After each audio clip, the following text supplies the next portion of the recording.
नमस्कार। संभव अचीवर में एक बार आपका स्वागत है। सॉलिड स्टेट की कड़ी में हम डिफेक्ट देख रहे थे, मतलब इम्परफेक्शंस देख रहे थे। तो देखो, इससे प्रीवियस क्लास में आपने क्या क्या देखा। तो सबसे पहले हमने स्टार्ट किया था इम्परफेक्शन इन सॉलिड। ठीक है, इम्परफेक्शन इन सॉलिड, इम्परफेक्शन। अब देखो इम्परफेक्शन में क्या होगा। इम्परफेक्शन मतलब अपूर्णता, अपूर्णताएं। इसका मतलब आपके पास अपूर्णताएं या इम्परफेक्शन। इम्परफेक्शन में आपने देखा कि सबसे पहले मैं ये भी बता दूं आपको कि जब क्या होगा क्रिस्टल में से, अब आप पूरी तरह से समझ चुके हो क्योंकि पहले मैंने शॉर्ट की और फ्रैंकल आपको पढ़ा दिया था। तो हुआ क्या, वहां से एक केटाइन और एक एनाइन निकल गया। केटाइन और एनाइन के निकलने से वहां एक पॉइंट खाली रह गया था और उसी को हम बोलते हैं पॉइंट डिफेक्ट। ठीक है, तो इम्परफेक्शन ऑफ सॉलिड में पहला हमारे पास एक तो होता है पॉइंट डिफेक्ट, और वही बहुत सारे पॉइंट बन जाए तो वो बन जाता है आपका लाइन डिफेक्ट। क्या बन जाता है? Line defect. एक तो बन जाता है पॉइंट डिफेक्ट और एक बन जाता है लाइन डिफेक्ट। जैसे कमरे का एक कोना खाली कर दिया तो पॉइंट डिफेक्ट, एक कोना दूसरा कोना, ऐसे 3-4 कोने कर दिए तो लाइनों में कोने निकल गए तो वो होगा लाइन डिफेक्ट। अगला पॉइंट डिफेक्ट में ही हमने बातें कर ली थी किस किस की बात की थी आपने। एक तो बात की थी स्टोइकियोमेट्रिक के। ठीक है, तो एक हो गया आपके पास स्टोइकियोमेट्रिक, एक हो गया नॉन स्टोइकियोमेट्रिक, और एक हो गया अपना इम्प्योरिटी, इम्प्योरिटी डिफेक्ट। अगला उसके बाद तुमने पढ़ा था स्टोइकियोमेट्रिक में। स्टोइकियोमेट्रिक में 2 टाइप का पढ़ चुके थे हम। कौन कौन सा? अनआयोनिक और आयोनिक। ठीक है, अनायनिक में 2 था, एक थी आपकी सीधी सीधी वैकेंसी और एक क्या था अपना इंटरस्टिशियल था।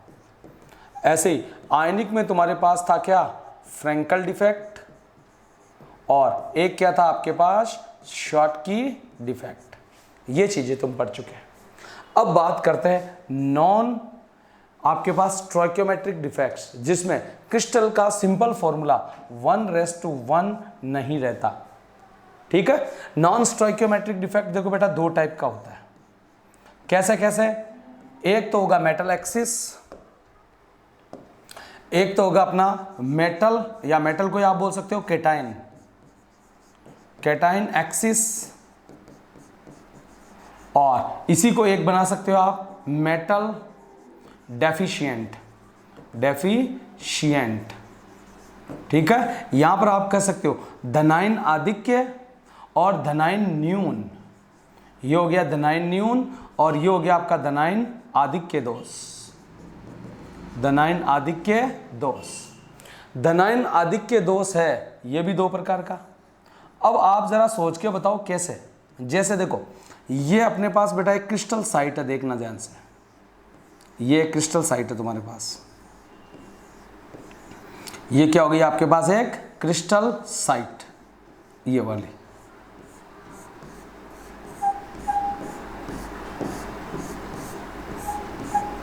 ये,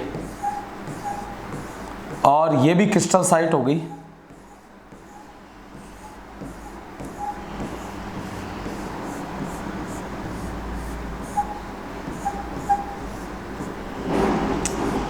इस तरह से। ठीक है, ये हमारी क्रिस्टल साइट बन चुकी है। अब इस क्रिस्टल साइट में एक तो आपके पास एक्सिस है, एक न्यून है। न्यून वाला ज़्यादा इंपॉर्टेंट नहीं है एनसीईआरटी में। ठीक है, एक आधा एग्जाम्पल है, बता देंगे उसको नेक्स्ट। तो अब इसमें भी वापस वही होगा, plus minus plus minus plus minus plus minus plus minus plus minus, ऐसे ही plus minus plus minus plus minus plus minus plus minus plus minus हो गया। अब केटाइन मुझे एक्सिस करना है, तो केटाइन एक्सिस कैसे करूं बोलो? कौन बच्चा बताएगा मुझे केटाइन का एक्सिस करना भाई? तो केटाइन का एक्सिस कैसे किया जाए? एक एनाइन को कम कर दूं, तो आपने एक नेगेटिव चार्ज को हटा दिया। अब नेगेटिव चार्ज हटने से गड़बड़ हो गया। नेगेटिव चार्ज हटने से गड़बड़ कैसे हुआ? देखो, नेगेटिव चार्ज हटने से सबसे बड़ी बात ये होगी, प्लस के रह गए ज़्यादा और माइनस के रह गए कम। पॉजिटिव आयन कितने? देखो, एक positive 2 positive, 3 positive, 4 positive, 5 positive, 6 positive, तो कैटाइन तो 6 हो गए। एनाइन चेक करो कितने, तो जब तुमने एनाइन चेक किया तो 1 2 3 4 5, तो क्या हो गया, कैटाइन तो है 6, एनाइन है 5, हो गया।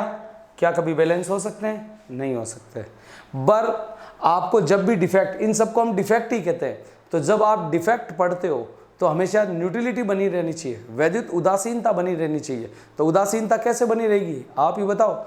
आप कहोगे सर इनको चार्ज करने के लिए यहाँ पर एक इलेक्ट्रॉन डाल दो।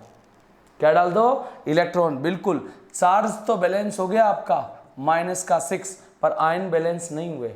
आयन कैटाइन 6 ही है और एनाइन कितने? 5। चार्ज बैलेंस हो गया +6 -6, पर आयन कहाँ बैलेंस हुए?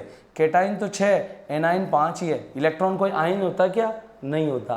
दैट मीन्स 6⁵ जो 1:1 कभी नहीं हो सकते। ऐसे डिफेक्ट को ही हम क्या कहते हैं? नॉन स्टोइकियोमेट्रिक डिफेक्ट कहते हैं।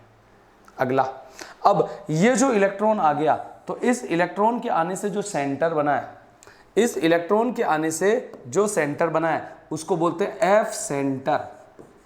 एफ का मतलब होता है फेरबे, फेरबे सेंटर, या जर्मन भाषा में इसको कह सकते हैं फोरबेन जेंटर, फोरबेन जेंटर सेंटर। क्या बोलते हैं इसको? फोरबेन जेंटर सेंटर, या कह दो कलर सेंटर, या इसको क्या कह सकते हो? कलर सेंटर भी कह सकते हो। कई बार क्वेश्चन आ चुका है बोर्ड में, what means F centre. F centre किसे कहते हैं? तो आप क्या कहोगे? क्रिस्टल साइट में मेटल एक्सिस के कारण, क्रिस्टल साइट में मेटल एक्सिस के कारण नॉन स्टोइकियोमेट्रिक डिफेक्ट उत्पन्न होता है, और इसी को हम क्या कहते हैं? एफ सेंटर कहते हैं। या ऐसे बोल दो, क्रिस्टल साइट में से एक एनाइन रिमूव हो जाता है, चार्ज बैलेंसिंग के लिए एक इलेक्ट्रॉन इंटर करता है।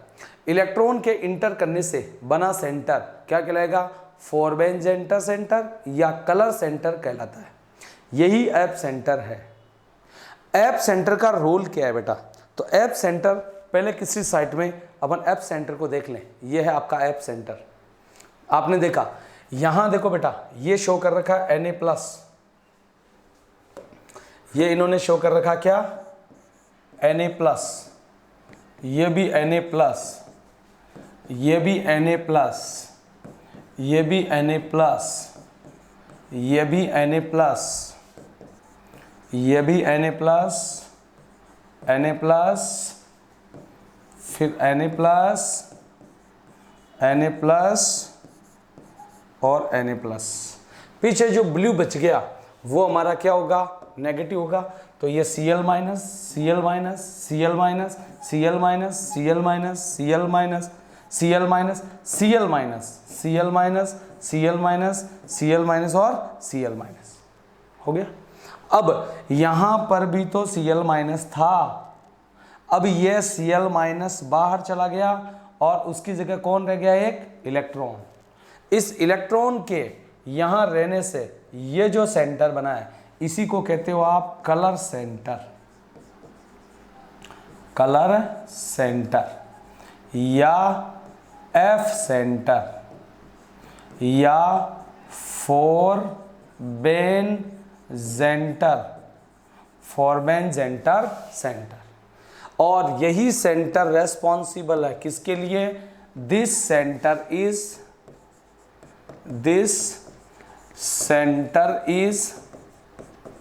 responsible, this center is responsible for developing colors of S block halide,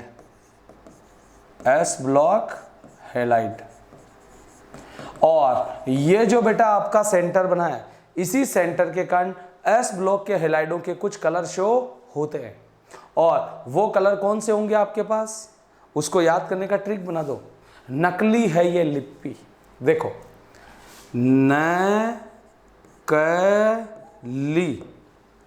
है ये लिपि, ठीक है, नकली है ये लिप्पी, ठीक है। और या फिर आप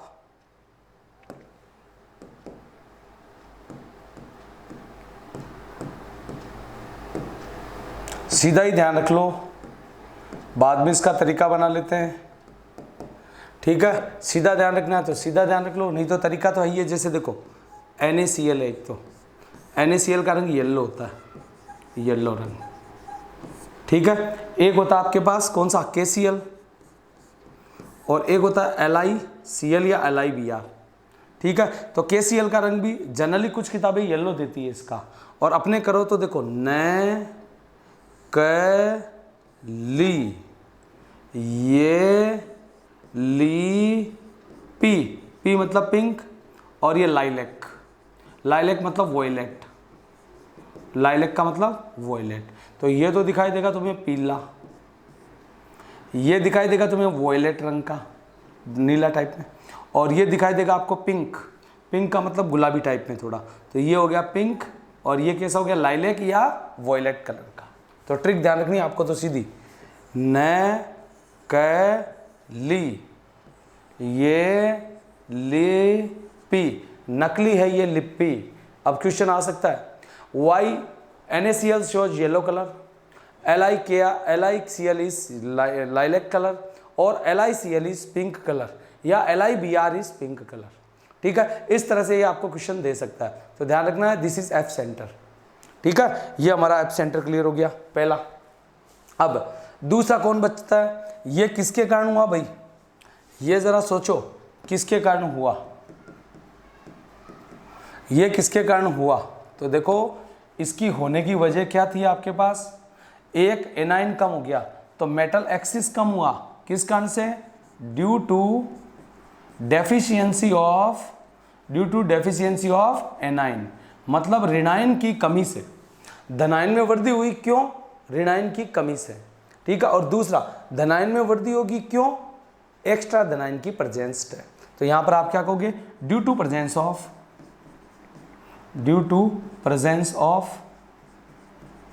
एक्स्ट्रा केटाइन। अब देखो एक्स्ट्रा केटाइन कैसे आएगा बेटा, एक्स्ट्रा केटाइन कैसे आएगा आपके पास, जैसे ये आ गया बीच में इंटरस्टिशियल में प्लस, तो चार्ज बैलेंसिंग के लिए तुम्हें एक इलेक्ट्रॉन भी तो डालना पड़ेगा। तो केटाइन तो कितने हो गए, 1 2 3 4 5 6 और एक बीच वाला 7। तो इस बार पॉजिटिव आयन तो हो गए 7 और नेगेटिव आयन 6 ही है, चेक कर लो, 1 2 3 4 5 और 6। तो हुआ क्या, क्रिस्टल रेशियो 1:1 नहीं रह सकता, और नहीं रह सकता इसका मतलब सीधा सीधा क्या हो गया आपके पास, क्या पैदा होगी, due to presence of extra cation. इसका बहुत ही जबरदस्त क्वेश्चन आता है एक, ZnO के पीले रंग का कारण बताओ। देखो तो इसका क्वेश्चन कैसे आता बेटा, इसका क्वेश्चन आता आपके पास, ये जैसे ZnO है, ये शुरू में वाइट होता है, वाइट, लेकिन जैसे ही तुम इसको गर्म करते हो तो गर्म करने से ये टूटेगा किसमें, Zn+2 plus half O2 plus 2 electron बाहर चले गए। तो यहाँ पर ये क्या शो करेगा, येलो कलर शो करेगा। तो सवाल आता है ZnO को गर्म करने पर पीला रंग दिखाई देता है क्यों, why ZnO shows yellow colour, ठीक है, ऑन हीटिंग। तो होगा क्या, क्रिस्टल साइट है, क्रिस्टल साइट में क्या होता है, जैसे अपनी क्रिस्टल साइट थी, ठीक है, आपने उसको गर्म किया, गर्म करोगे तो Zn और आपके पास O है, Zn+2 O-2, डायग्राम की कोई बात नहीं है, डायरेक्ट ही ध्यान रखना आपको। क्रिस्टल साइट को गर्म करने पर उसमें से क्या होगा आपके पास, याद करो क्यों पैदा हुआ ये, इसकी वजह क्या थी, क्यों पैदा हुआ, due to presence of extra cation. तो एक्स्ट्रा केटाइन तुम्हारे पास प्रेजेंस हो जाए, इसका मतलब एनाइन कम हुआ है, तो या तो कह दो एनाइन कम हो गया, या कह दो कि केटाइन क्या हो गया, ज़्यादा हो गया। तो होगा क्या, यहाँ से ऑक्सीजन क्रिस्टल साइट को छोड़कर बाहर चला जाता है। जब क्रिस्टल साइट को छोड़कर ऑक्सीजन बाहर चला गया तो वो रिप्लेसिंग किससे होगा भाई, इलेक्ट्रॉन से रिप्लेसिंग होगा, ठीक है। और इसी कारण ZnO अपना क्या शो करता है, पीला रंग। तुम्हें तो सीधा आंसर देना है, ZnO को गर्म करने पर उसकी क्रिस्टल साइड में से ऑक्सीजन एटम बाहर चले जाते हैं, और ऑक्सीजन के बाहर जाने के कारण क्या पैदा हो जाता है, केटायनिक क्या हो जाता है, एक्सिस पैदा हो जाता है, धनायन बढ़ जाते हैं। ऑक्सीजन बाहर छोड़ गया तो धनायनों की संख्या बढ़ गई, और बढ़ने से ही क्या हो गया आपके पास, नॉन स्टोइकियोमेट्रिक डिफेक्ट उत्पन्न हो गया और इसी को हम क्या कहते हैं, इसी को कहते हैं ZNO का पीला रंग प्रदर्शित।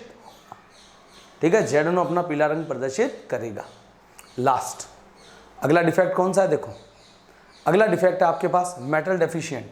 हालांकि ये ज़्यादा खास नहीं है लेकिन फिर भी चर्चा करेंगे का मेटल डेफिशिएंस कम क्यों हो गया।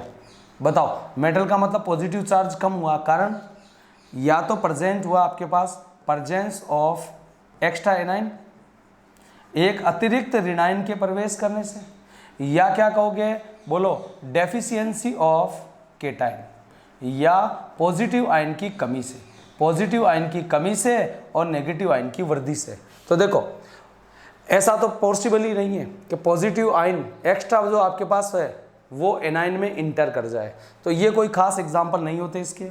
हाँ, ये जो आपके पास है कौन सा डेफिशिएंसी ऑफ केटाइन, इसमें बन सकता है। ये कौन बनाते हैं, हालांकि ये एनसीईआरटी में नहीं है, फिर भी मैं तुम्हें इसका एग्जांपल बता दूं। देखो ये हर बच्चा थोड़ा याद कर ले अच्छे तरीके से।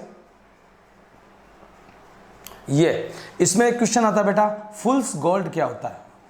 फुल्स गोल्ड, मूर्खों का सोना, मूर्खों का सोना, ये कहते हैं आप FeS2 को। किसको कहते हैं, फुल्स गोल्ड कहते हैं FeS2 को। होगा क्या, सबसे पहली बात तो इसमें जो Fe+2 वाला आयन है वो किस में कन्वर्ट हो जाएगा, Fe+3 में कन्वर्ट हो जाएगा। और इस कन्वर्ट होने के कारण जरा सोचो, जब Fe+2 Fe+3 में कन्वर्ट हो गया तो उसका ऑक्सीडेशन हुआ है, उसका ऑक्सीकरण हुआ है। ठीक है, अब सारे क्रिस्टल्स में बहुत सारी क्रिस्टल्स रचनाएं होती है ऐसी, उनमें जब ये इलेक्ट्रॉनिक एक्सचेंज होगा, उसमें क्या होगा, ये इलेक्ट्रॉनिक एक्सचेंज होगा, एक्सचेंज, या आप कह सकते हो यह इलेक्ट्रॉनिक एक्सचेंज मतलब इलेक्ट्रॉनों का आदान प्रदान होगा। तो जब इलेक्ट्रॉन का आदान प्रदान होगा तो इलेक्ट्रॉन के साथ आपने क्वांटम थ्योरी में पढ़ा है E = h², इलेक्ट्रॉन के साथ उसकी एनर्जी चलती है और एनर्जी के साथ क्या होगा, आपके पास कलर भी चलेंगे। तो कलर चलने से ये जो आपके पास लोहा है, आयरन है, आयरन ये सोने जैसी चमक पैदा करता है, गॉड लाइक शाइनिंग, सोने जैसी चमक। और ये जो सोने जैसी चमक उत्पन्न करता है, इसी कारण इसको क्या कहते हैं हम, फुल्स गोल्ड। तो सवाल आ गया, FeS2 को मूर्खों का सोना कहते हैं, क्यों। ये बावड़ा बना रहा है, मूर्ख बना रहा है, आपको पागल बना रहा है। कैसे, सोना लोहा ऐसे चमकता है जैसे सोने जैसा हो, और इसी के कारण इसको क्या बोलते हैं, मूर्खों का सोना, फुल्स गोल्ड। ये नॉन स्टोइकियोमेट्रिक का डिफेक्ट का क्या आपके पास एग्जाम्पल है। लास्ट डिफेक्ट देखते हैं हम, इम्प्योरिटी। देखो इम्प्योरिटी कुछ ऐसी होती है, पहले तो इम्प्योरिटी है क्या, तो इम्प्योरिटी अपने आप में एक डिफेक्ट है। इम्प्योरिटी जैसे मैंने क्रिस्टल साइट है नमक का, NaCl का, ठीक है, तो इसमें जो बेटा देखो NaCl है सारा का सारा, इसमें मैंने सबको बना दिया NaCl में, देखो यहाँ बना दिया मैंने Na+, ये Cl- है ये, फिर Na+, Cl-, फिर देखो Na+, और यहाँ पर भी सपोज करो तुम्हारे पास है Na+, ठीक है। तो ये NaCl की स्ट्रक्चर बन गई, देखो NaCl NaCl NaCl NaCl NaCl NaCl NaCl, ये थोड़ा यहाँ पर टेक्निकली इशू हो गया। ये देखो इस पॉजिटिव के बाद नेगेटिव आना चाहिए था, यहाँ होगा Cl-, यहाँ होगा आपका Na+, यहाँ होगा तुम्हारे पास Cl-, यहाँ होगा तुम्हारे पास Na+। क्लियर, इस तरह से ये आपका है। अब इस स्ट्रक्चर में मैंने क्या किया भाई, मैंने इसको बेटा मिक्सिंग कर दी, किससे, स्ट्रोंशियम क्लोराइड से। स्ट्रोंशियम क्लोराइड कैसे टूटेगा, Sr+2 और 2Cl-। अब Cl तो Cl से डोप होगा नहीं, ठीक है, तो Cl तो Cl से डोप होने से रहा, तो क्या होगा इसमें, Sr डोपिंग करेगा और Sr चला जाएगा Na की जगह। अब देखो Na पर चार्ज कितना है, +1, Sr पर चार्ज कितना है, +2, तो एक स्ट्रोंशियम कितने Na को खा बैठेगा, 2 Na को खा जाएगा। एक स्ट्रोंशियम कितने को खा जाएगा, 2 को खा जाएगा। और जैसे ही ये खाएगा तो बताओ क्या होगा, यहाँ से इसको गायब होना पड़ेगा और यहाँ से इसको गायब होना पड़ेगा। और ये जो अपना स्ट्रोंशियम था, ये स्ट्रोंशियम, ये वाला स्ट्रोंशियम देखो बेटा यहाँ आके बैठ गया, बैठ गया Sr+2। तो क्या खाली बच गया, एक होल खाली बच गया, और इसी होल को क्या कहते हैं हम, इम्प्योरिटी डिफेक्ट कहते हैं। क्या कहते हैं इसको, इम्प्योरिटी। ठीक है, कारण क्या है इम्प्योरिटी, इम्प्योर कर दिया, नमक में SrCl2 जोड़ दिया। तो जब नमक की साइड, तो कहने का मतलब हुआ क्या, मोनोवेलेंट, इस पे चार्ज कितना है +1, इस पे चार्ज कितना है +2, तो आप क्या कहोगे, monovalent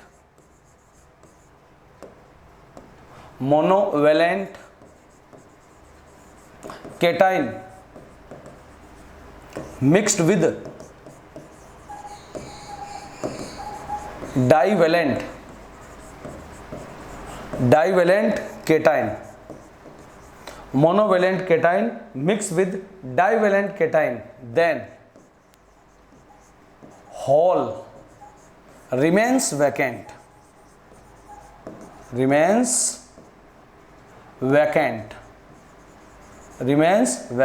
this is impurity।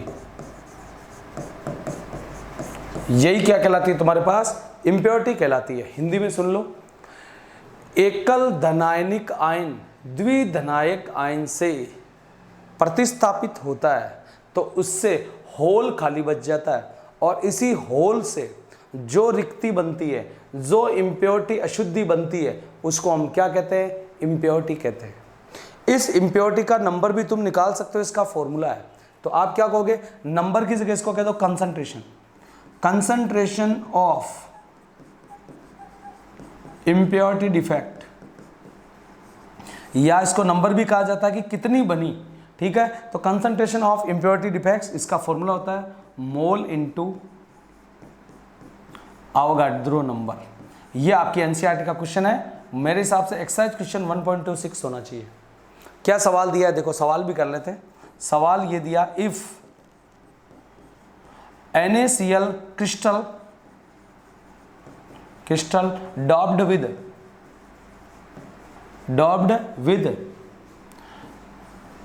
10⁻³ mole% of SrCl2, then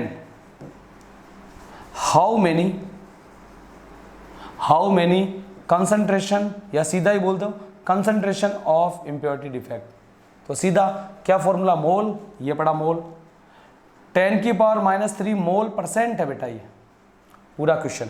तो जब मोल आएगा 10⁻³ और परसेंट का मतलब कितना हो गया 100, इंटू एवोगैड्रो नंबर 6.02 इंटू 10⁻23। अब ये ऊपर जाएगा तो कितना हो गया 10⁻⁵, इससे ये कट, तो आंसर क्या आ जाएगा तुम्हारा 6.02 इंटू 10⁻18।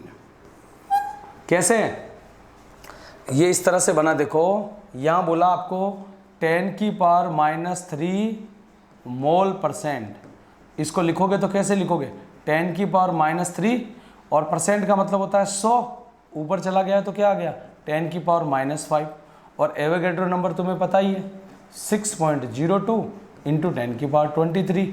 ठीक है, 23 में से 5 गया तो कितना बच गया 18। यही आपका आंसर है, यही क्या बन जाएगा तुम्हारा आंसर। इस तरह से ये हमारे पास पूरी इम्प्योरिटी डिफेक्ट भी complete, stoichiometric, non stoichiometric, impurity, सभी किसके टाइप है, पॉइंट डिफेक्ट के। पॉइंट डिफेक्ट क्या होता है, पॉइंट डिफेक्ट होता है क्रिस्टल साइट में से एक बिंदु खाली हो जाए। खाली तो हुआ ही था, शॉर्टकी में हुआ, फ्रेंकल में हुआ, यहाँ पर भी देखो ये बिंदु खाली हो गया, तो इसी को तो बोलते हैं हम पॉइंट डिफेक्ट। ठीक है, अच्छे से कर लें। नेक्स्ट में अपन डेंसिटी से रिलेटेड और जितने अपन ने क्या पढ़े थे, सारे के सारे डेरिवेशन पढ़े थे, उनसे रिलेटेड न्यूमेरिकल्स पर आएंगे।